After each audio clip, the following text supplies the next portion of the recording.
Sur ce plateau, ce matin, pour nous parler du prénom africain, l'homme s'appelle Eli Yebou. Monsieur Eli Yebou, bonjour. Bonjour. Comment allez-vous? Ça va bien, merci. Et chez vous? Ça va. On va très bien. D'accord. Alors, ce matin, nous sommes en pays Adja. Je précise que vous êtes ressortissant de l'ère culturelle Adja. Ressortissant. Ressortissant, voilà. Ah oui, j'ai dit quoi déjà? Ressortissant. Carrément. Allez, donc vous êtes ressortissant, voilà, de l'ère culturelle Adja. Et oui. vous allez nous parler du prénom Duikpo. Alors, qu'est-ce que cela signifie? Duikpo, en milieu Adja, quand je me mets à analyser le prénom, ça c'est ce que dit le français, alors que pour nous c'est le nom africain. Duikpo me présente deux lexèmes verbaux, c'est-à-dire dans notre jargon, deux verbes. Duin, qui veut dire tomber, trébucher, et kpo, qui veut dire voir. Voir. On est d'accord? Donc, Duikpo, tombe, Voir. voir. Ou tomber, voir. Alors, pourquoi ce prénom? Dans la vie, des gens ont fait certaines expériences dans leur milieu avec des amis et ils se sont rendus compte que quand vous vivez des moments difficiles, quand vous trébuchez, quand les choses n'évoluent plus, vous devenez la risée de tout le monde ou d'un certain nombre. C'est quand on est en difficulté qu'on reconnaît en réalité les meilleurs amis, les vrais amis. Cela me renvoie à la lecture du dilemme, par exemple. Oui. Voilà, donc... Du dilemme du professeur Tidjani Serpos. Voilà. Donc, Duikpo, ça veut dire tomber, voir, et à l'autre de répondre, Nadji Ketode. C'est-à-dire? C'est-à-dire, quand tu tombes, tu découvriras, tu connaîtras tes ennemis. Les vrais ennemis, c'est quand vous êtes en difficulté que vous les découvrez. Mais pourquoi donner un tel prénom à un enfant? Comme je viens de le dire, C'est l'expérience des parents. Naturellement, conduit à ça. c'est pourquoi dans notre classification, nous avons positionné ce nom dans les noms proverbes. Ok. D'accord. Qui a une suite. Et vous l'aviez dit, du voilà. et l'autre répond. Alors, mais un tel enfant qui porte le prénom Duikpo, qu'est-ce qui le caractérise dans sa vie? Oui. La première chose qui caractérise cet enfant, c'est d'abord l'expérience de ses parents. Puisque quand les parents le voient, quand on le désigne par ce prénom, ils ont en image tout ce qu'ils ont vécu. La deuxième chose, cet enfant doit s'organiser pour ne pas tomber. Il doit relever des défis. Naturellement, c'est un impératif. C'est pour cela que les parents donnent ces noms, d'abord pour retracer leur histoire. L'histoire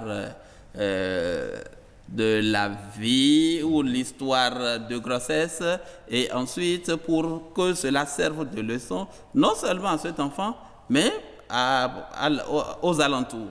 C'est pour ça que moi, je me posais la question, on dit Duikpo tombe, on va voir, et on donne un tel prénom ou un tel nom à l'enfant, et vous dites maintenant qu'il doit tout faire pour ne pas tomber. Oui, naturellement.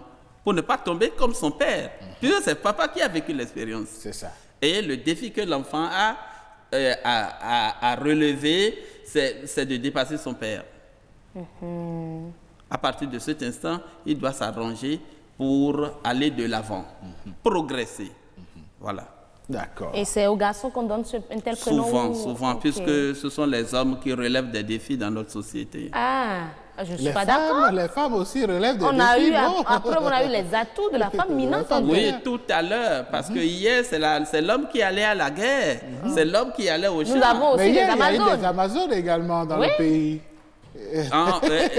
Des Amazones, en milieu fond.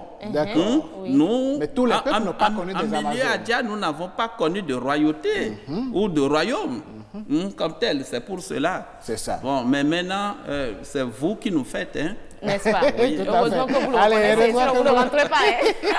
Merci beaucoup, monsieur Eli Yebou. On vous retrouve demain, d'accord, pour un autre prénom, toujours de lait culturel Adja. Avec beaucoup de plaisir. Allez, on reste avec vous sur le plateau, d'accord, pour découvrir la capture de ce jour.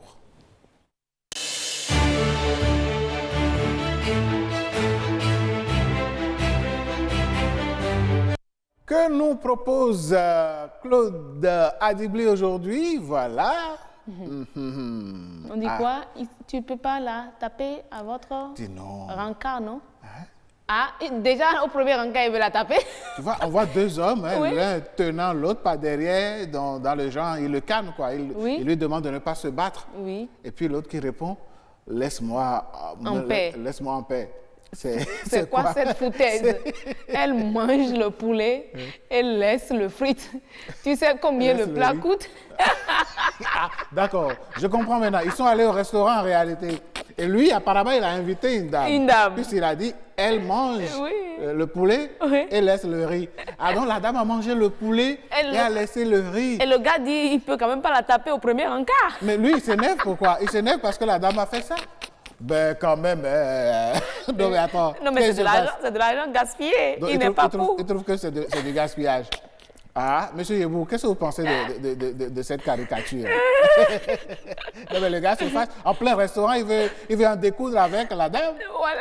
Oui, c'est normal puisque c'est lui qui a pensé à la difficulté, à la peine qu'il s'est donnée pour avoir les sous. Donc, si dans ces conditions, l'argent est gaspillé de cette manière-là... mais attendez, mais c'est lui qui a invité la dame. Ah, elle n'a rien demandé. Non, on ne sait pas si elle a... Même si elle avait demandé, ce n'est pas une façon vraiment normale ou galante de traiter une femme. Ce n'est pas normal, son attitude. De toutes les façons... Ça revient à la question que notre maquilleuse posait. Les hommes d'aujourd'hui ne sont plus galants. Elle posait la question, qu'est-ce qui se passe pour qu'il n'y ait plus de galanterie? Non, il y en a toujours, je pense. Mais là, lui, quand on le voit comme ça, prêt à se battre, on va bien battre une femme qui a il me semble même que c'est un signe de misère. N'est-ce pas? Tout à fait. Allez, un grand signe de misère. Merci beaucoup, Claude Adibli. Merci à notre réalisateur également qui nous a envoyé cette capture. Et oui, monsieur Yebou, on prend congé de vous, d'accord? Merci beaucoup. On vous retrouve d'avoir demain. passé ce moment avec nous. Merci beaucoup. Merci.